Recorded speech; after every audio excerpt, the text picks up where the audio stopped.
स्वागत करणं हा इथला परिपाठ आहे। या कार्यक्रमाची गोडाशी सुरुवात करूया दीप प्रज्वलनानं। सर्व मान्यवरांना विनंती करतो की आपण दीप प्रज्वलन करण्यासाठी त्या ठिकाणी जावं।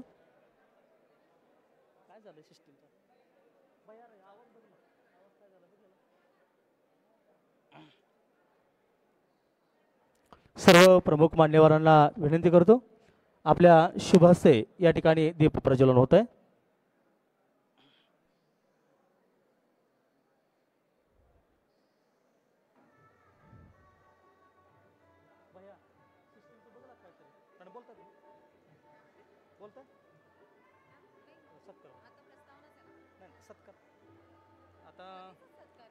सत्कार बदल केला ना सरांनी। एवढं तुम्हाला कॉम्प्लिकेटेड मध्ये मी पुढे घेतो, लोकलचे मान्यवर तुम्हाला माहित नाहीत ना। त्या तिघींचं इंट्रोडक्शन मी करते, सत्काराच्या आता का मनोगताच्या वेळेला करायचे? तुम्हाला कधी सांगितलं सरांनी? मला मी तुमच्या लिस्ट प्रमाणेच जाईन, बस कन्फ्युजन नको। एकाच्याच याने जाऊया। तुम्हाला कधी सांगितलं सरांनी? मला ही सांगितलीच नव्हती ना लिस्ट। आपण त्याप्रमाणे जातो, काय प्रॉब्लेम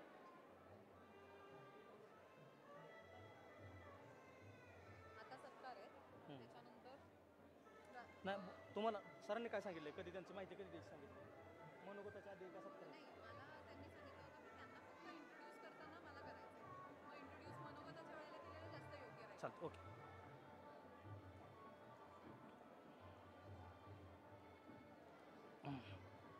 मनोगताच्या वेळेला वेळ आहे ना, 5-10 मिनिटं मी खाली जाऊन येते। सर्व मान्यवरांच्या सिस्टीमला काय अरे नाही काय, हॅलो हॅलो हॅलो।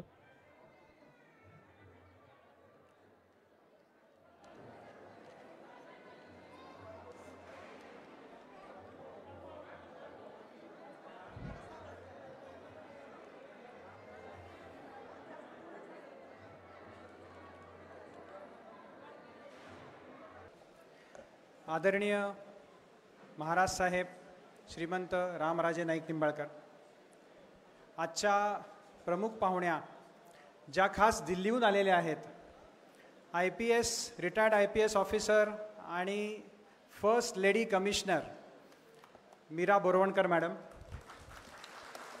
त्यांच्याबरोबर त्यांची खास मैत्रीण जी की मॅरेथॉन रनर आहे, अल्ट्रा मॅरेथॉन रनर आहे, तर स्मिता पाटील मॅडम,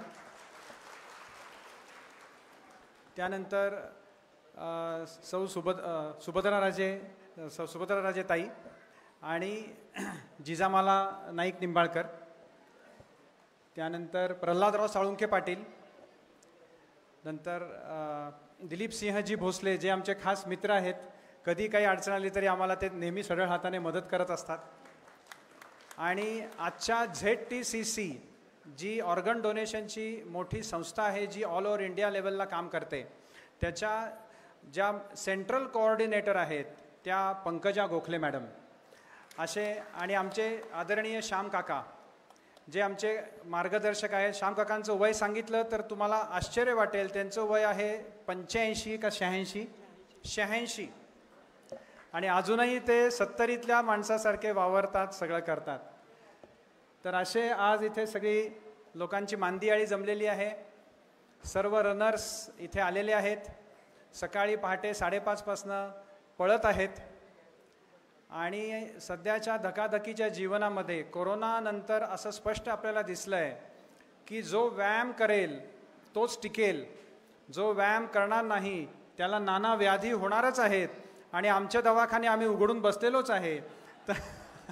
तर तुम्ही आमच्याकडे येऊ शकता, पण आपल्याला व्याधी होऊ नाहीत किंवा आपण आजारीच पडू नये म्हणून आपण काय करायला पाहिजे, तर prevention is always better than cure हे आपण प्रत्येकजण लहानपणापासून ऐकत असतो, पण आपण कधी प्रिव्हेंटिव्ह मेजर्स घेत नाही। नेहमी आपल्याला आजार झाला की मग क्युअरकडे धावतो, तर ते आजार होऊच नाहीत म्हणून आपण काय करू शकतो, तर पूर्वी कितीतरी युक्त्या आपण ऐकलेल्या आहेत की आपलं आरोग्यम धनसंपदा, हेल्थ इज वेल्थ। संस्कृतामध्ये एक युक्ती आहे की शरीरम आद्यम खलु धर्म साधनम, की शरीराची जर उत्तम निगा घेतली, काळजी घेतली तर आपल्याला आपलं कर्म आणि धर्म हे दोन्ही उत्तमरित्या साध्य करता येतं, हे सिद्ध झालेलं आहे। आणि रोजचा व्यायाम हा करणं किती गरजेचं आहे हे कोरोनानंतर आपल्याला प्रकर्षाने जाणवतं आणि ते आपण प्रत्येकाने करायला पाहिजे. इथले सगळे रनर्स रोज पळतात, बरेचसे रनर्स हे रोज रनिंग करतात, त्यामुळे त्यांचं आरोग्य उत्तम आहे आणि ते छान आपलं आयुष्य आनंदाने जगतायत. तर आपली फलटण मॅरेथॉनबद्दल एक दोन शब्द बोलून मी फार लांबण लावणार नाही, कारण सगळे आपल्याला प्राईज डिस्ट्रीब्युशनच्यासाठी इथे थांबलेले आहेत. आपल्याला मीरा बोरवणकर मॅडमचं मेन भाषण ऐकायचं आहे, त्यांचा ॲड्रेस सगळ्यांना ऐकायचा आहे, त्यांचे मोलाचे विचार सगळ्यांना ऐकायचे आहेत. त्यासाठी मी 2 शब्दात माझं भाषण संपवतो, प्रास्ताविक संपवतो. तर आपली फलटण मॅरेथॉन ही 2015 सालापासून आपण सुरू केली आणि सगळ्यात पहिलं प्रत्येक वर्षी रामराजे साहेब हे आमचे सहकारी आहेत आणि त्यांनी कधी आत्तापर्यंत ती मॅरेथॉन किंवा त्यांचा कार्यक्रम चुकवलेला नाही. दरवर्षी ते आवर्जून येतात, एका शब्दावर येतात. आणि सगळ्यात पहिल्यांदा महाराज साहेब आपल्याला आठवत असेल तर 2015 साली आपण डॉक्टर हार्डीकर, शरद हार्डीकरांना बोलून इथे तुमचं ऑपरेशन त्यांनीच केलं आहे. तर त्यावेळी हार्डीकर सरांचं वय 84 होतं, त्यामुळे आत्ता त्यांचं वय 94 आहे आणि हार्डीकर सर अजूनही उत्तम काम करत आहेत.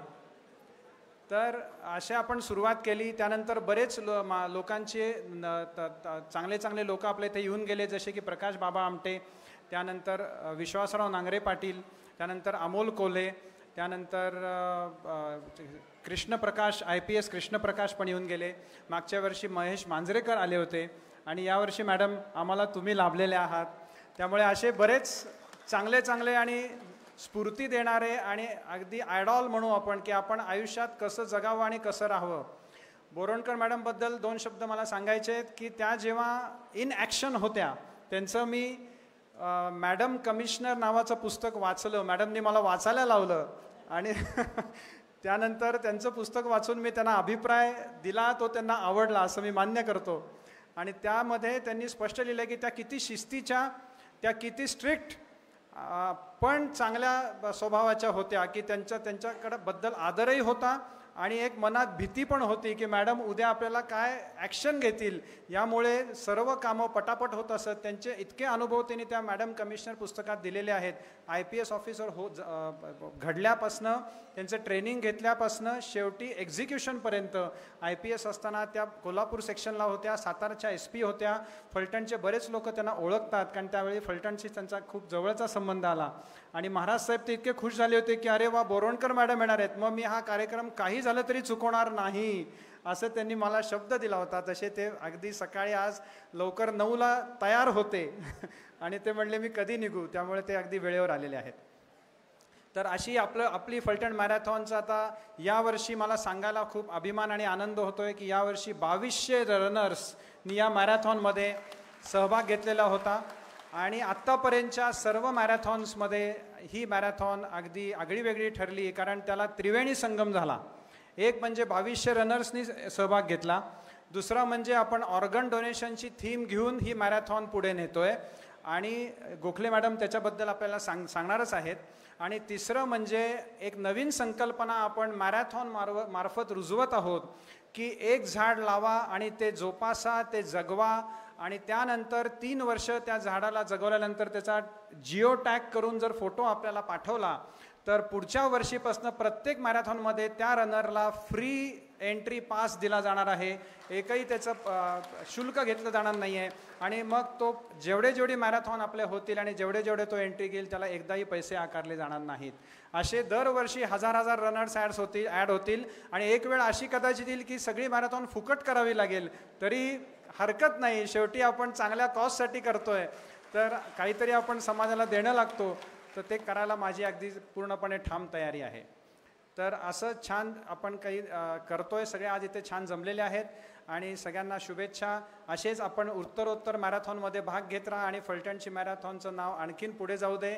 आणि माझाही प्रास्ताविक मी संपवतो. धन्यवाद.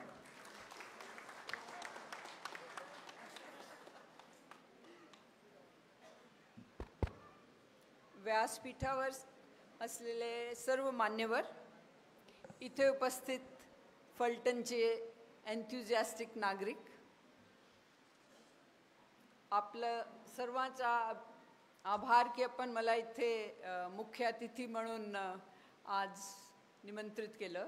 आणि विशेष आभार म्हणजे डॉक्टर जोशी यांचा, जे मागचे 2 वर्षापासून माझे मागे होते. आणि डॉक्टर जोशी मला भेटले कुठे, तर फलटणचे मॅरेथॉनमध्ये नाही, त्यांच्या काकू प्रतिभाताई जे जोशी आहेत प्रोफेसर, त्या माझे PhDच्या गाईड होत्या. तर मॅडममुळे मला सर भेटले, डॉक्टर जोशी भेटले, आणि डॉक्टर जोशीमुळे आज आपण सर मला भेटलेला आहात. आणि सकाळपासून आपण वॉर्मअपसाठी आणि त्याशिवाय रनिंगसाठी जे काय साथ दिलेला आहे, तर डॉक्टरांचा जो एन्थुझियाझम आहे, जो एनर्जी आहे, ते आपल्या सर्वांमध्ये पण आली आणि माझ्याकडे सुद्धा. तर माझ्या मनात एक विचार आलं, आपल्याकडे सध्या एक गाणं फार प्रसिद्ध झालेलं आहे, मौसम जरासा बदला हुआ है. तर माझ्या मनात काय आला, फलटण बहुत सा बदला हुआ है. हे तुम्ही टाळ्या वाजू नका, त्यात एक बहुत सा आहे, म्हणजे सर्व बदललेलं नाही, तो पण मी सांगणार आहे आणि तो विशेषकर सरांना सांगणार आहे. तर हा एन्थुझियाझम, ही एनर्जी, हे पाहून एकदम आनंद झालं आणि मला माझं बालपण आठवण आलं. लालपूर खालसा कॉलेज जलंधरमध्ये जेव्हा मी शिकायला गेले, तर त्यांनी फर्स्ट डे, म्हणजे शाळेतून मी कॉलेजला गेलो, टॅलेंट हंटिंग एक की कोणामध्ये काय गुण आहेत त्याच्यासाठी एक प्रोजेक्टसारखा कार्यक्रम ठेवलं. आणि मला रनिंगची फार आवड होती, पण दुर्दैवाने माझी सिलेक्शन रनिंगला झाली नाही. मला आज सुद्धा काही वेळ वाटतं की असं का होता की टीचर्सने मला सिलेक्ट ना करता आणखीन मुलींना सिलेक्ट केलं आणि त्यांना रनिंगसाठी तयार केलं. पण इथे उपस्थित जी यंग मंडळी आहे, त्यांच्यासाठी एक लेसन आहे की मला वाटलं की जर मला रनिंग करता येत नाही, आणखीन मी काय करू शकते. तर माझे वडील पंजाब पोलीसमध्ये होते सर. तिथे पंजाब पोलीसमध्ये घोडे असायचे. मी घुडसवारी सुरू केली. त्यानंतर कॉलेजमध्ये ड्रामा आणि डिबेट्स याच्यामध्ये भाग घ्यायला सुरुवात केली. तर सांगायचा हेतू असा आहे की जर आपण एक ठिकाणी सिलेक्ट झालो नाही, तर आपल्याला निराश न होता आणखीन उपाय शोधले पाहिजे. आणि त्या घुडसवारीचा मला पोलीस ट्रेनिंगमध्ये फार फायदा झाला, कारण तिकडे आम्हाला swimming, horse riding, rock climbing, running, shooting, jungle nights, survival nights असे भरपूर तिथे आम्हाला ट्रेनिंगमध्ये आउटडोअरमध्ये विषय असतात. लहानपणी घुडसवारी का शिकली नाही की माझी सिलेक्शन रनिंगला नाही झाली तर काय केलं पाहिजे, तर घुडसवारी. आणि त्याशिवाय मी क्रिकेट खेळायला सुरुवात केली. So the message for the youth is की तुम्हाला आज नंबर 1चा जर मेडल नाही मिळालं तर तुम्ही निराश होऊ नका. परत जोशी सर म्हटलंय ते दरवर्षी मॅरेथॉन ऑर्गनाईज करणारच आहेत, तर मॅरेथॉनला या किंवा आणखीन काहीतरी उपाय शोधा. हा माझा मेसेज नंबर 1 फॉर द फलटणचे यूथसाठी आहे. निराश होऊ नये. जसे हा डॉक्टर एन्थुझियास्टिक, एनर्जेटिक आणि पॉझिटिव्ह एनर्जी, मी आणि माझी मैत्रीण स्मिता पाटील ती मॅरेथॉनमध्ये सारखी पळत असते. म्हणजे फोन केला कुठे तर कुठेतरी मॅरेथॉनला गेलेली आहे. So we were so touched by the positive energy, जे आपण सर्वांनी as a community of Phaltan, त्यासाठी मी केवळ डॉक्टरांना श्रेय देणार नाही, फलटणचे नागरिकाने आणलेली ही जी उत्तेजनात्मक पॉझिटिव्ह एनर्जी आहे ती आम्हाला दिसून आली. म्हणून फलटण बहुत सा बदला हुआ है. दुसरा जो माझा मुद्दा होता आपले लोकल इन्स्पेक्टर दोघे आले होते आणि आमचे एक ड्रायव्हर पोलीस इन्स्पेक्टर तरी हजर होतेच, तो सुद्धा मॅरेथॉनमध्ये त्यांनी सुद्धा भाग घेतला. तर पोलिसांचा नागरिकांशी नेहमी जवळचा संबंध असलाच पाहिजे. पहिला मुद्दा आहे निराश होऊ नये, उपाय शोधा. दुसरा मुद्दा आहे पोलीस आणि नागरिक यांनी नेहमी बरोबर मिळून काम केलं पाहिजे. त्याचं एक उदाहरण म्हणून सांगते.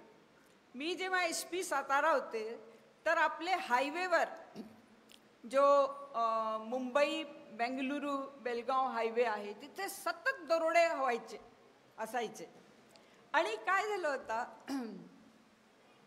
जसे आपण म्हणतो की पहिली महिला पोलीस कमिशनर, तर सातारा इथे आणि राज्यात पहिली वेळ महिला पोलीस अधीक्षक होते. तर सर्वांचा जो लक्ष होता की ही बाई आणली ह्या पोलीस स्टेशनला, ह्या पोलीसला, आणि सारखे दरोडे होतात. म्हणजे माझ्यामध्ये काहीतरी कमी आहे. म्हणून सातारा पोलिसांनी, आणि आम्ही आवर्जून सांगेल, सातारा जिल्हा पोलीस जेंडर फ्रेंडली होती. त्यांनी कधीच मला असं वाटू दिला नाही की तुम्ही महिला आहात म्हणून तुम्हाला काय काम जमणार नाही. पत्रकार मंडळी कुठे आहे ते नेहमी लिहायचे तुम्ही दोषी आहात. तर आम्ही दिवस रात्री गस्त सुरुवात केली आणि नागरिकांनी बघा कसे मदत केली. हायवेवरचे जेवढे ढाबे किंवा हॉटेल होते तिथे आम्ही रात्री आमचे पोलीस बसवायचो. ते त्यांना जेवण वगैरे तरी देतच होते. त्यांच्याबरोबर लोकल जवळपासचे जे गावकरी होते, मुलं, ग्राम सुरक्षा दलमध्ये काम करणारी मुलं, ते तिथे बसायचे आमच्या पोलिसांबरोबर. शेवटी दरोडेखोर जेव्हा सापडले त्यांनी, आणि ही 5वी किंवा 6वी लक्झरी बसला ते टार्गेट करायचे. दादरवरून ती गाडी निघाली, गाडीमध्ये बसत जेव्हा आपले साताराची घाट आली की महिलाचे आणि पुरुषाचे जे ऑर्नामेंट्स, ज्वेलरी, महंगे घड्याळ वगैरे काढून घ्यायचे. त्यांना पकडणारी ग्राम सुरक्षा दलची मुलंच होती. आणि पहा, ती आरोपी दरोडेखोर कुठून यायचे. मालदा नावाचा एक जिल्हा आहे पश्चिम बेंगॉलमध्ये, तिथून ते गीतांजली एक्सप्रेस घेऊन दादरला येऊन मग दादरमध्ये लक्झरी बसमध्ये बसून हे दरोडेखोर काम करायचे. आणि शेवटी त्यांना पकडला कोणी, तर आमचे पोलिसांचे बरोबर बसलेले गावकरी मुलाने. म्हणून माझं म्हणणं आहे, दरोडेखोर असो किंवा आपले जिल्ह्यात, आपले गावात, आपले शहरात जर आपल्याला शांतता ठेवायची आहे तर पोलीस आणि नागरिक ह्यांनी बरोबर मिळून काम करणे अतिआवश्यक आहे. आणि प्रतिभा जोशी ताई जे माझ्या गाईड आहेत त्यांच्याबरोबर आम्ही ह्या PhDचा विषय घेऊन अभ्यास केलेला आहे. ह्याच विषयाचा अभ्यास करून आम्ही पुणे इथे पुणे पोलीस विद्यार्थी अभियान सुद्धा सुरू केलं की विद्यार्थी पोलिसांबरोबर दिवस रात्री काम केलं पाहिजे. आणि सारखा पोलिसांना क्रिटिसाइज ना करता, त्यांच्याकडे बोट ना दाखवता, ते कसे महाराष्ट्राचा प्रत्येक पोलीस कर्मचारी 10 तास काम करतो आणि 365 दिवस काम करतो. कारण ज्यावेळी तुम्ही गणपती साजरा करता त्यावेळी तो बंदोबस्तला उभा आहे. म्हणून पोलीस आणि नागरिक ह्यांनी बरोबर मिळून काम केलं पाहिजे. हा माझा मुद्दा क्रमांक 2 आहे. आणि परत इथे फलटण इथे पोलीस आणि नागरिक बरोबर काम करतात म्हणून फलटण काफी बदला हुआ है. आता सर जोशी सरांनी मला एका हॉटेलमध्ये माझी राहायची व्यवस्था केली. तिथून येताना ह्या ठिकाणी रस्त्यात एवढे खड्डे होते कि मौसम अभी भी बदला नहीं है, फलटण अभी भी बदला नहीं है।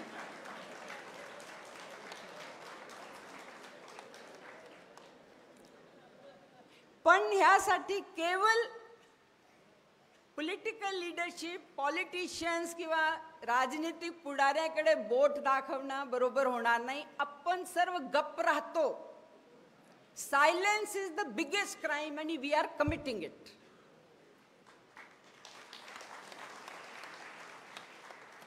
एवढा सुंदर शहर, हिरवागार, एवढे सुरेख, सुशिक्षित, एन्थुझियास्टिक नागरिक, पण खड्डे 1996 मध्ये ज्यावेळी मी इथे SP म्हणून काम केलं तेवढेचे तेवढेच। सो फलटण पूरा बदला चाहिए। जोशी सर जेव्हा आता पुढची वेळ बोलवणार कुठले तरी अधिकारी तर त्यांच्याकडून हा ऐकू नाही। सो एकदा परत डॉक्टर जोशी, मॅडम जोशी, त्यांचे अख्खे परिवारचं मी अभिनंदन करते की ते सर्व फलटणच्या नागरिकांना एकत्र आणतात, जोडतात, त्यांना फॅमिलीचा फुल सपोर्ट आहे, नागरिकाचा सपोर्ट आहे। आणि फार दिवसाने मला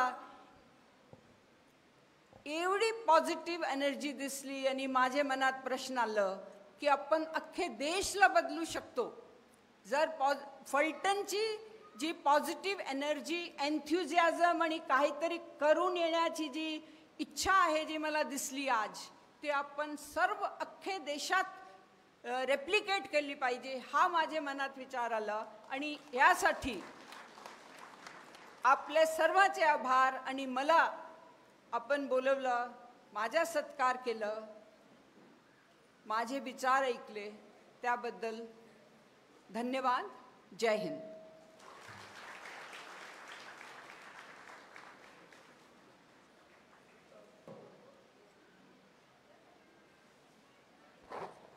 नमस्कार। आदरणीय महाराज साहेब, तात्या, भोसले साहेब, मॅडम आणि आदरणीय व्यासपीठ असंच म्हणते। खूप कमी वेळामध्ये बोलायचा प्रयत्न करते कारण वेळ झालेला आहे आणि 5:30 वाजल्यापासून तुम्ही सगळे पळताय। सर्वप्रथम जोरदार टाळ्या डॉक्टर साहेबांसाठी आणि आयोजकांसाठी। आदरणीय व्यासपीठ जसं म्हणतीये तसंच फिट अँड हेल्दी फलटणकर इथं उपस्थित असलेले। त्याचं कारण असं आहे की तुम्ही कार्यक्रमाला उपस्थित आहात, सहभाग तुम्ही घेतलेला आहे आणि 5:30 वाजल्यापासून जे काही तुम्ही इथं करायचा प्रयत्न करताय नक्कीच आरोग्याच्या बाबतीमध्ये तुम्ही अलर्ट आहात म्हणून ह्या कार्यक्रमात आहात असं मला वाटतं। म्हणून तुमच्यासाठी जोरदार टाळ्या। इथे सगळेच डॉक्टर्स आहेत, तज्ज्ञ आहेत, त्यामुळे जास्त काही मी मेडिकल ग्राउंड्सवर बोलणार नाही। पण 2 गोष्टी मला वाटतात की 2 ठिकाणी आपण कंट्रोल ठेवणं गरजेचं आहे आणि ते म्हणजे आपली जीभ, आपलं तोंड। खाताना काय खावं, किती खावं आणि काय खाऊ नये ह्याचा विचार करणं, म्हणजे जर योग्य तो आहार घेतला तर पुढचे सगळेच प्रश्न आपले मिटतील, कमी होतील। आणि दुसरं सर्वात महत्त्वाचं म्हणजे पण आता हे सांगणं मला थोडं अवघड आहे डॉक्टर साहेब की गोड खाऊ नका। साखर कारखाना असल्यामुळे मी असं म्हणू शकत नाही। मिठाई भरपूर खा पण योग्य प्रमाणामध्ये खा, कारण का सगळ्या स्वादांचा आस्वाद घेणं हेच लाईफ आहे। त्यामुळे हे खाऊ नका, ते खाऊ नका असं तर मी जरूर म्हणणार नाही। सगळं खा पण जे खाताय ते पचवता आलं पाहिजे। मग ते पचवत असताना तुम्ही जिममध्ये जाता का, मॅरेथॉनमध्ये पळता का, दररोज पळता ट्रेडमिलवर का, निसर्गरम्य ठिकाणी जाऊन चालता, योगा करता, जिम करता, हा तुमचा पर्सनल चॉईस आहे। आणि तुम्हाला काय झेपतं हेही तितकंच महत्त्वाचं आहे। आणि दुसरा ताबा आपल्याला जो ठेवायचा आहे तो म्हणजे आपण काय बोलतो आणि किती बोलतो। आय थिंक जर तो ताबा आपण मिळवला तर बीपीचा प्रॉब्लेम कमी होईल, घरामधले कलह पण थांबतील आणि एक हेल्दी लाईफ, एक हेल्दी फॅमिली आणि थोडीशी शांतता जर असेल तर पुढचे प्रश्न आपोआपच मिटतील असं मला वाटतं। तर हे 2 ताबे ठेवणं गरजेचं आहे। आणि जाता जाता एक 2 मिनटं फक्त बोलीन की मॅडम तुम्ही जे जे काही ऑब्झर्व केलेलं आहे ते सुधारण्याचा नक्कीच आम्ही प्रयत्न करू. माझे पती रणजितसिंह नाईक निंबाळकर माजी खासदार आज इथं काही कारणास्तव उपस्थित राहिलेले नाहीत, पण त्यांच्या वतीनं आणि आमच्या सगळ्या टीमच्या वतीनं आज तुम्हाला शब्द देते की पुढच्या वेळेला तुम्ही याल तेव्हा बदल फलटणमध्ये निश्चित तुम्हाला दिसेल.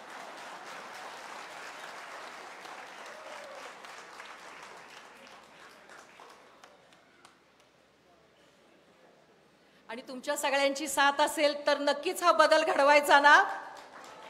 म्हणजे कुणीही आलं तरी आपल्याला तक्राराला जागा उरणार नाही आणि पुढच्या वेळेला चालताना खड्डे पण दिसणार नाहीत आणि गाड्या चालवताना सुद्धा खड्ड्यांचा आपल्याला आपण ऑलरेडी त्याची सुरुवात केलेली आहे आणि इथून पुढेही करत राहू. एवढंच बोलून आज इथं थांबते. परत एकदा माझी ही रविवारची सकाळ अतिशय आरोग्यदायी गेली. मला हेल्थबद्दलचा अवेअरनेस परत एकदा जाणवला आणि परत एकदा डॉक्टर साहेब आणि मॅडम तुम्हाला पुढच्या वाटचालीसाठी तुमच्या सगळ्या टीमसाठी माझ्याकडून खूप खूप शुभेच्छा. आणि येणारी दिवाळी आपल्या सगळ्यांना सुखसमृद्धीची, आनंदाची, भरभराटीची आणि सर्वात महत्त्वाची म्हणजे चांगलं आरोग्य देणारी जावो हीच परमेश्वर चरणी प्रार्थना. धन्यवाद.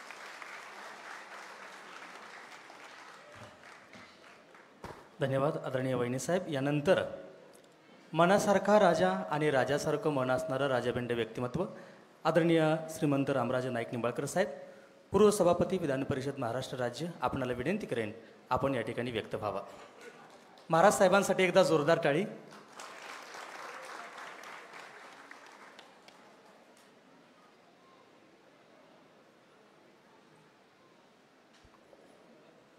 डॉक्टर साहेब, आज तुम्ही वेगळ्याच प्रकारची मॅरेथॉन भरवलेली दिसते.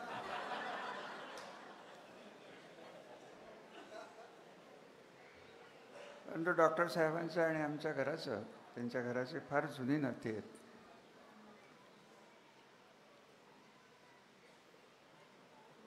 ह्या तालुक्यात आणि गावात काही जुनी घरं जी आहेत ती अजूनही आमच्याशी संबंधित राहतात, प्रेमाचे संबंध राहतात आणि हे संबंध ऋणानुबंध हे विधिलिखित असतात असं मी स्वतः मानतो. आणि त्यात भरीला भर मीरा मॅडम येणार होत्या म्हणल्यावर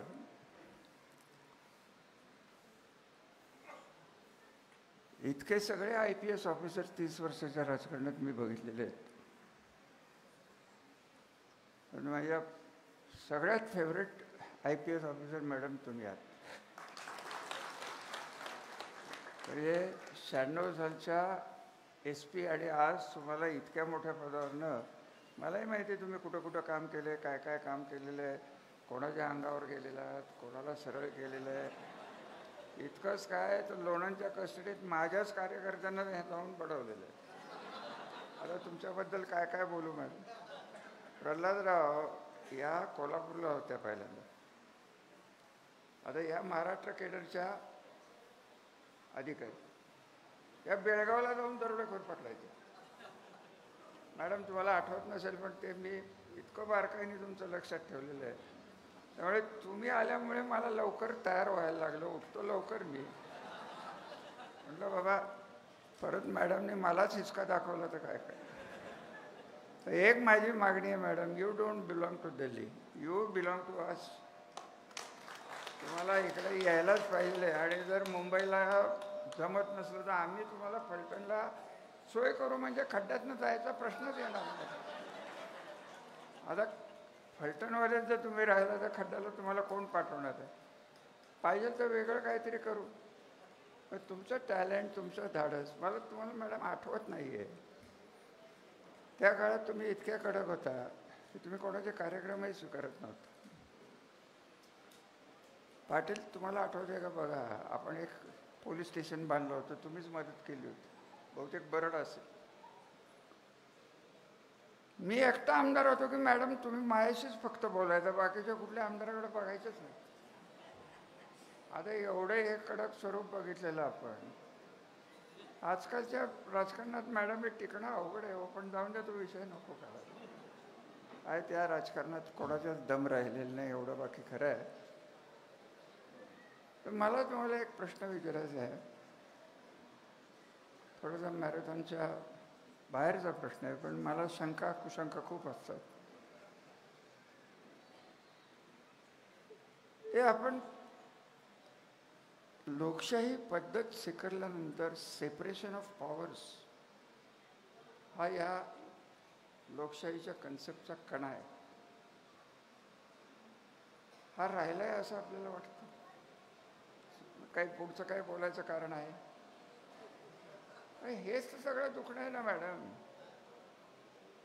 कुठली पार्टी, कोण सत्तेत राहते, कोण राहत नाही, बेसिक कन्सेप्टच आपण 70 वर्षात मॅच्युअर करायची ऐवजी इमॅच्युअर करून आपण काय ते स्वरूप या लोकशाहीला गेले. मी कुठल्याही पार्टी वाईज बोलत नाही आहे मला.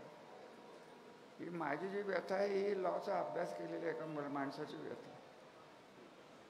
व्हेरियस फील्डमधनं मी ह्या सगळ्या गोष्टीकडे जेव्हा बघितलं, शेवटची माझी पोस्ट होती ती सभापती म्हणून होती. अर्थ राहिलेला नाही आणि अर्थहीन असलेली ही संबंध पॉलिटिकल, सोशल आणि ब्युरोक्रॅटिक सिस्टीम 140 कोटीच्या देशाला पुढे कुठं जाणार आहे हे बाकी मला काही कळत नाही आहे. परंतु हे काही आहे ते आहे, आपल्या परीने आपण करत राहायचं. कोणाला पटेल, कोणाला नाही पटणार, समाजाला पटेल, समाजाला पटणार नाही, आपण आपला हे का सोडायचा नाही ना. अशी जर हट्टी माणसं जर या जगात आपल्या समाजात राहिली की समाजाने मतं टाका अगर न टाका, माझा हे का मी सोडणार नाही, मला या पद्धतीने तुम्हाला घडवायचं आहे, याच पद्धतीने मी तुम्हाला घडवतो, पटो न पटो.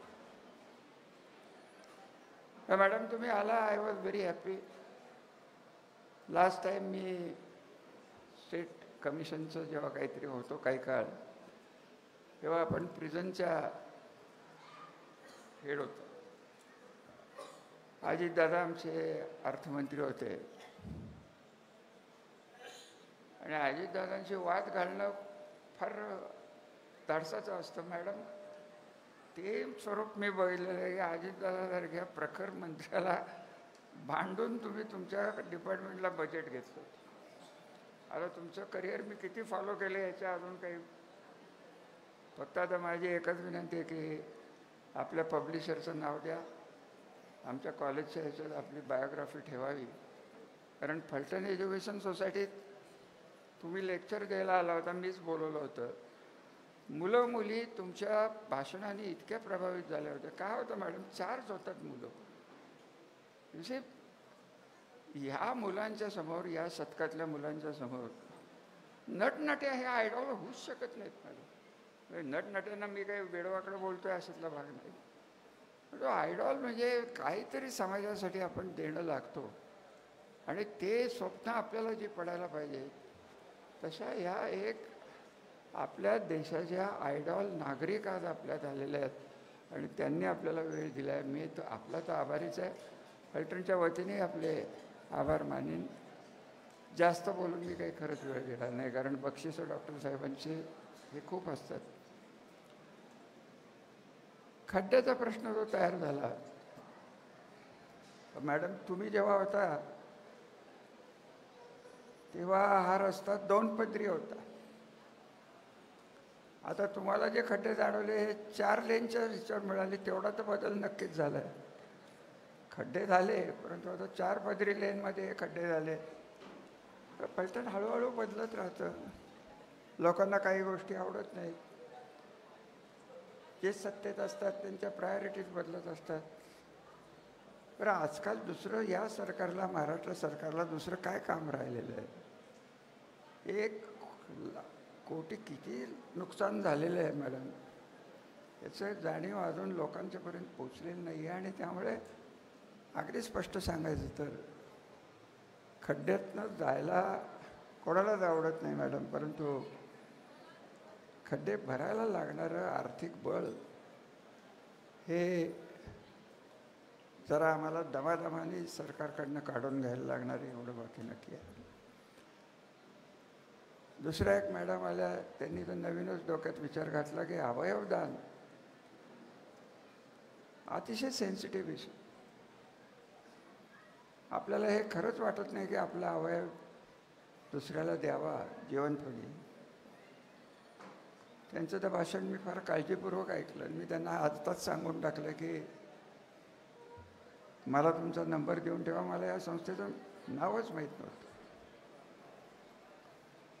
ज्यांच्यामुळे आपण यांच्या पत्नीला आपण थोडंसं चांगलं जीवन देऊ शकलो. आता ते खरं सांगायचं तर बाळ मला आठवतच नाही. मी लग्नाला आलेलोचही आठवत नाही. आणि आपण काय काय उद्योग केले आणि ते सगळं झालं. तूही भेट मला, बघू आपण काय करतो.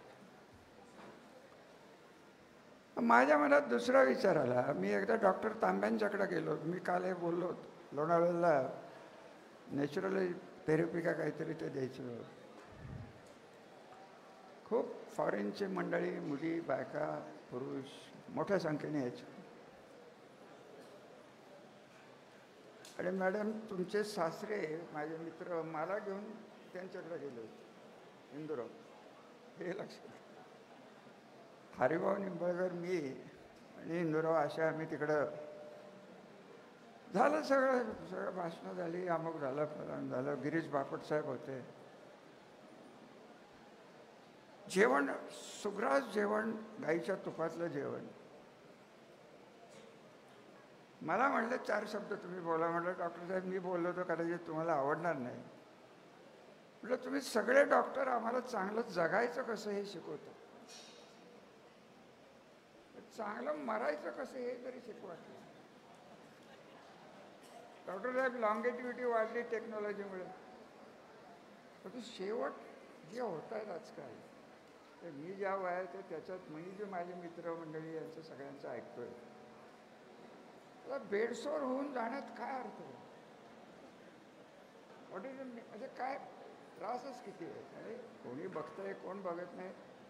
डॉक्टर साहेब फक्त मॅरेथॉन काढू नका. या विषयावर आपण जरा सिरियसली चर्चा करून. डॉक्टर सिधे यांनी जे वृद्धाश्रम काढलं त्यात माझा कुरोलीला, त्यात माझा बऱ्यापैकी सहभाग होता. आणि शेवटी आपण करतो आपल्या परीने, जगत असतो आपल्या परीने, आपण संसार करत असतो आपल्या परीने, समाजाला जमलं तर देत असतो, घेत असतो.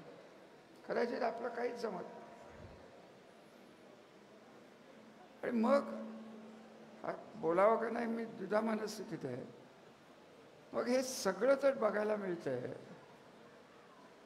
तर मग इच्छामरण का लिगली करायचं, हा प्रश्नच आहे. त्याच्यात एक बरंच प्रल्हादराव दोन्ही विषय परवानगी द्या, देऊ नका. अरे इच्छामरण म्हणलं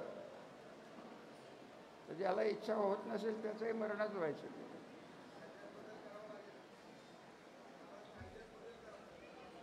डॉक्टर मी कायद्यात बदल करायला तर माझ्या हातात कायदा राहिलाय का?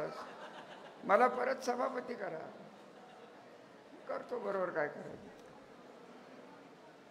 कसं काय असं नाही, काही प्रश्न तयार होतात. मॅरेथॉनविषयी माझी एक संकल्पना आहे की तुम्ही फक्त रस्त्याने पळता. सातारमध्ये जी मॅरेथॉन होते ही लांब कुठं कुठं जातं.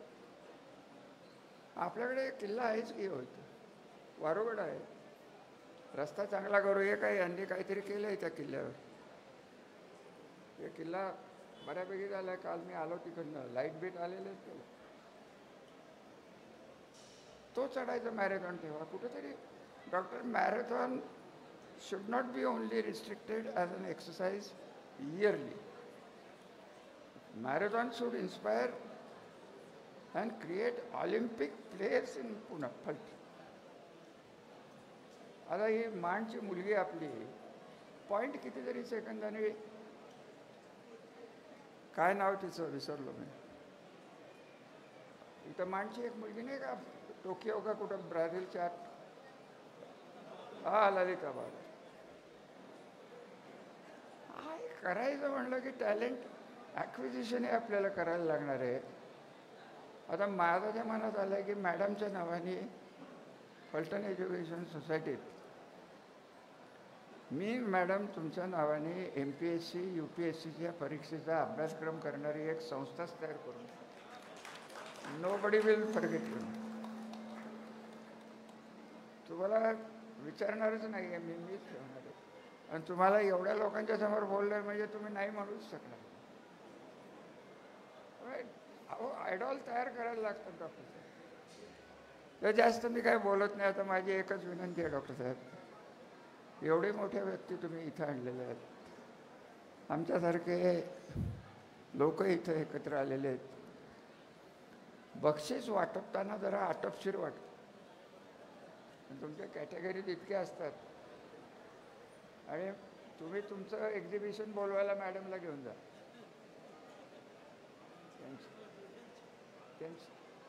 त्यांना घेऊन जा. तर madam welcome and very happy to see you. Wish you all the best, good health and see you sometime without खड्डास. विरहित फलटणमध्ये परत या. बाकीचं काय बोलून आपल्याला मी काय वेळ घेत नाही, कारण बोलणं आजकाल मी टाळायला लागलेलं आहे. विनोबा भावेंनी आम्हाला सांगितलं होतं की मौनम सर्वार्थ साधनम, परंतु हे मीडिया जो आमचा जो तयार झालेला आहे, आमच्यासारखे जर बोलले नाहीत तर त्यांचं पोट भरणार नाही हो, अशी भानगड आहे. त्यामुळे आम्हाला अधनमधनं बोलायला लागतं, एवढाच विषय आहे. आपल्या सर्व नागरिकांना सगळ्यांना दिवाळीच्या खूप खूप शुभेच्छा. नैसर्गिक आपत्ती ही एक्सेप्शन राहिलेली नाही आहे, ही नेहमीच येत राहणार आहे. पण तोही विषय डॉक्टर साहेब आपल्याला एकदा फलटणच्या बाबतीत घ्यायला लागणार आहे. आणि मी खरं सांगू का, गव्हर्मेंटमधनं काय होतं त्याच्यावर माझा फारसा आता भरोसा राहिलेला नाही. गव्हर्मेंटला पॅरलल सोसायटीतनं, सिव्हिल सोसायटीतनं जेवढं करून घेता येईल, एक प्रेशर ग्रुप करून, अवेअरनेस करून, तेवढं तरी आपल्या हातात असतं तेवढं करू. त्यात तुमचा नवरा बायकोंचा सहभाग राहावा एवढीच इच्छा. दिवाळीच्या शुभेच्छा. धन्यवाद. बोलवल्याबद्दल आभार.